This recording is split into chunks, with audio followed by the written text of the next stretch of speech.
11번에 저기 계산이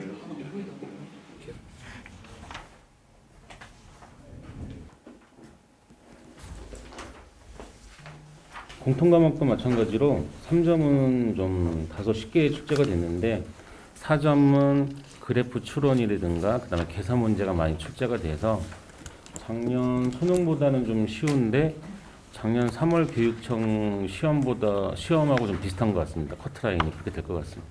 새로울 것 없는 유형이고 단순히 좀 고난도 문제 같은 경우는 계산량만 많은 연습량이 많은 학생들은 굉장히 쉽게 느껴졌을 수도 있는데 다만 이제 답으로 가기 위한 계산 과정이 워낙 좀 복잡하다 보니까 시간을 관리하는 데는 힘들었을 걸로 예상이 됩니다.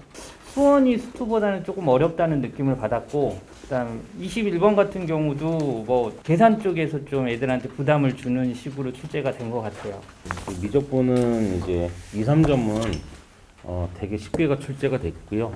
4점은 좀 계산 문제가 좀 많이 좀 있었고요. 출제할 수 있는 범위가 1단원의 첫 번째 소단원만 출제할 수 있는 거여서요. 새로운 유형이 출제됐다거나 그런 거는 전혀 없고 그냥 계산량으로 난이도 조절을 한 듯한 그런 느낌입니다. 기하도 사실 2차 곡선 한 단원밖에 이제 출제가 안 되니까 그쪽에서 중요한 유형들은 이제 다 기출 문제랑 비슷하게 낸 것 같습니다. 근데 이제 30번 한 문제가 이건 조금 참신하다고 느꼈던 게 그전까지 교육청이나 이런 데서 출제됐던 거에서는 타원하고 쌍곡선의 융합형 문제는 보통 초점을 공유를 하는 케이스들이 보통 출제가 됐는데 이 30번 문제는 초점 공유하는 케이스가 아니라서 이제 좀 학생들이 이제 생소하게 느꼈을 수는 있습니다. 물론 풀이를 들어가면은 풀이 자체는 이제 학교에서 배웠던 걸 이용하면 다 무난하게 풀 수는 있습니다. 5년 이상 전에 기출 같은 그런 느낌의 문제거든요.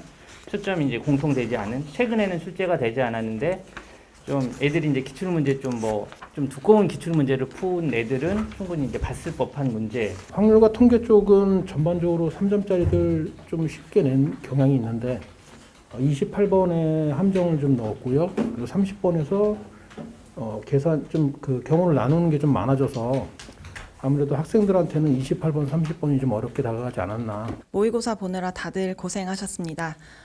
이번 3월 모의고사의 경우 절대적인 난이도는 조금 평이하다고 볼 수도 있겠지만 문제에 대한 접근이나 계산 과정이 조금 까다로워 시험장에서 수험생 여러분에게는 조금 다소 어려운 시험지라고 느껴졌을 수도 있을 것 같습니다. 공통 과목의 경우 선택 과목보다 훨씬 더 문제가 좀 어렵다고 느꼈을 수 있을 것 같습니다. 확통의 경우를 살펴보면 범위가 좁다 보니 문제의 난이도가 그렇게 어렵지 않을 수 있었을 것 같은데요. 꼼꼼하게 경우를 나눠서 계산하는 연습이 조금 필요할 것 같습니다. 공통 과목의 경우 22번을 가장 어렵게 느꼈을 것 같은데요. 문제의 접근이 조금 어려웠을 수 있지만 조건들을 하나하나 섬세하게 해석을 한다면 그래프 추론을 활용해서 충분히 풀어낼 수 있는 문제라고 생각했습니다. 앞으로 학습을 할 때는요, 수원수투의 경우에는 다항함수 그래프 추론도 매우 중요하지만 지수함수, 로그함수, 그리고 삼각함수 그래프에 대한 활용이 굉장히 중요하다고 느껴지는 시험지였기 때문에 여러분께서도 학습을 하실 때 다양한 함수에 대한 연습, 그리고 그 그래프에 대한 특성, 대칭성이나 평행이동 등을 사용한 그래프 활용을 연습을 하신다면 문제를 풀 때 훨씬 더 수월하게 풀 수 있을 거라고 예상이 됩니다. 올 한 해 열심히 공부해서 모두 원하는 결과 얻으시기를 바랍니다.